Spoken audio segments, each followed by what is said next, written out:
In this topic, we will conduct vulnerability assessments. So we'll talk about what a vulnerability assessment is, contrast that against penetration testing. We will look at vulnerability assessment implementation. We'll talk about some of the tools that we will use for vulnerability assessment. We'll take a deeper look at some of the tools. We'll talk about port scanning and fingerprinting, sources of vulnerability information, operating system and software patching, and systemic security issues. Vulnerability assessment is an evaluation of a system's security to meet compliance requirements.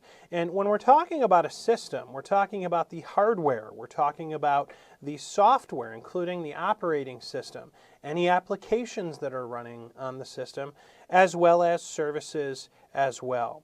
So the basic process for most vulnerability assessments is to collect the data, store the data, organize it, analyze it, and then of course the important step of reporting at the end. The reporting phase is going to allow us to see where we're missing things, right? Are there bad security configurations? Are we missing patches or updates on systems? Now, when to do vulnerability assessments? Generally, we will do them when we first deploy or we update systems. We will do them if we've had a breach, or maybe if other companies in our industry vector have been breached. We will also do them when new vulnerabilities have been identified, or if we are creating a security baseline for our systems. Penetration testing is definitely different than vulnerability assessment. With penetration testing, we assume the role of the attacker, and we simulate attacks on networks and target systems. So we actually use the tools that the attackers use. With penetration testing, we simulate real-world attacks rather than theoretical. We want to be able to see what the attacker sees. And we're going to follow the phases of attack with pen testing: recon, attack, and post-attack. This requires an organization to assess the impact and begin remediation. So based on our results, based on the findings of a penetration testing, the organization can remediate those vulnerabilities. Let's go ahead and contrast the difference between vulnerability assessment and penetration testing. Now, the focuses are different. With vulnerability assessment, we can only focus on what known technical vulnerabilities are. And typically, we will scan systems based on a database of vulnerabilities, or in some cases, patches and updates that machines should have, and we'll get some sort of report on that. With penetration testing, we can try to exploit vulnerabilities that are both known, specific vulnerabilities, multiple vulnerabilities in concert, unknown technical vulnerabilities, and with penetration testing, we can even practice non-technical testing with things like social engineering. Vulnerability assessment is largely going to be automated, so there's many tools that are out there for vulnerability assessment, Nessus being probably the most popular, and Microsoft's Baseline Security Analyzer, or MBSA. So with vulnerability assessment, we're going to use tools. Oftentimes we will give the tools credentials, right? So for these tools to be effective, they actually have to have credentials on the machines that they're scanning. With penetration testing, if we're assuming the role of the attacker, we don't have credentials, and most of our process is going to be manual. We may use some tools, but it's going to be a manual process driven by human intuition. Now, disruption of system operations. With vulnerability assessment or vulnerability scanning, this really shouldn't interrupt operations. But with penetration testing, we can actually take down systems or take down the network, especially if we're, testing things like denial of service attacks or buffer overflows or exploiting vulnerabilities in applications that our servers are running. So we have to keep that in mind. Frequency and duration vulnerability assessment should be ongoing, right? Generally, this is going to be performed by our internal employees, right? Our IT folks, our security professionals. This is going to be frequent. We're going to monitor this stuff on an ongoing basis. With penetration testing, it happens less often. Sometimes it's done by internal users, our IT folks, our security professionals. Many times we outsource to some third-party organization to do this for us. It's not going to be performed as frequently because, again, in some cases, we may bring systems down. It may affect the network. In most cases, our vulnerability assessment implementation is going to follow some standard steps, regardless of the software or the techniques we use. Generally, we're going to install software on systems. Now, this may be software that we just install on one system that does the scanning, or it may require some sort of agent that gets installed on all systems. In some cases, we may need to provide the software with credentials. In some cases, standard user credentials. In some cases, administrative credentials on the target systems. We should study the software help manual, right? So we should read the manual, know how to use the software. The vulnerability assessment software also should support updating itself, right, so that it knows about the latest and greatest vulnerabilities, patches. We may have to register the software. We may perform an initial scan of the system and save that scan as a baseline. It's important to create a baseline so we have something to compare to. So the thought is, once we do the vulnerability assessment and we remediate things, of course we could scan at the end again and compare that to our baseline. We're going to analyze our scan reports, take corrective action based on reported findings. This could be installing updates, service packs. This also could be changing operating system configuration. We might do an assessment and it might come back and tell us that, hey, you have 3 local user accounts on this system that don't have passwords. So there might be some sort of remediation that has to occur there. We may find that there are services that are out of date or not being used that are on systems, and we may remove those again. Then we can perform the scan again and compare that to our baseline that we did at first.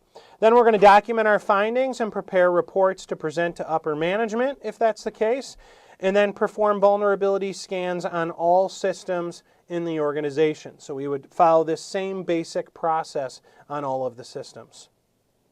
So there are many vulnerability assessment tools out there. Vulnerability scanners themselves, some popular ones would include Nessus, Tenable Nessus, or Microsoft Baseline Security Analyzer, MBSA. We may also use port scanners, protocol analyzers, and packet analyzers. For that, popular tools are things like Wireshark is a good example there. Network enumerators, we might use something like Nmap or Cain Enable. Cain Enable and Nmap also have password cracking capabilities as well.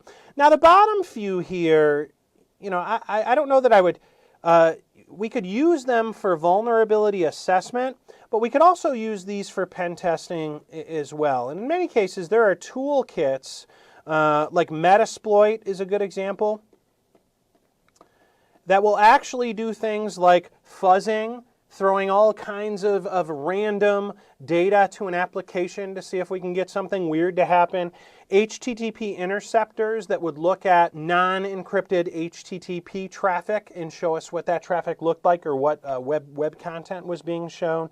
Or, as I mentioned, an exploitation framework may have some of all of those capabilities built in. But some of these we need to be careful with because we can actually disrupt network services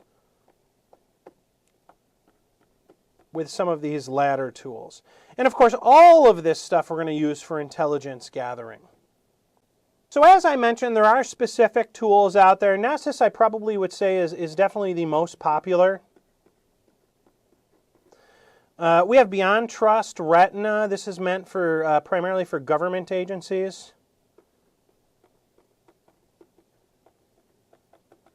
And corporations, not for personal use. Although with Tenable Nessus, that's used for corporations as well. But there's a freeware version of Nessus for non-corporate environments. MBSA, again, this is Microsoft's tool. One of the weaknesses of MBSA is obviously it's only looking at Microsoft-based information on our servers. If you have a Microsoft server that has other applications installed or other services that are third-party, MBSA is not going to look at that stuff. There's also GFI LandGuard is a nice product as well. One of the things that GFI LandGuard offers is also remediation of things that are found. Okay, so there's plenty of tools beyond this. These are some of the popular ones that we may see. All right, port scanning and fingerprinting is another way for us to do vulnerability assessment. Here, the screenshot that we have here, this is using the Nmap utility. And typically what port scanners will do is they will use ICMP, Internet Control Message Protocol, or typically what we think of as ping, to reach out and scan a network range, right? To see if there are replies so that we know that there are live systems out there. Once we find a live system, like in this case it looks like Nmap found 10.39.5.50, then it will start actively trying to fingerprint that machine by sending custom packets over different ports. Now if I look at the results here, I see that there's 90 filtered ports that Nmap filtered out. Those were ports that it tried that it did not get a response from. And then we look, there's about a dozen or so ports here that it did get a response from. And again, notice on the left-hand pane, we see some of the ports that it received a response, and that allows us to glean information about the services that that system may be running.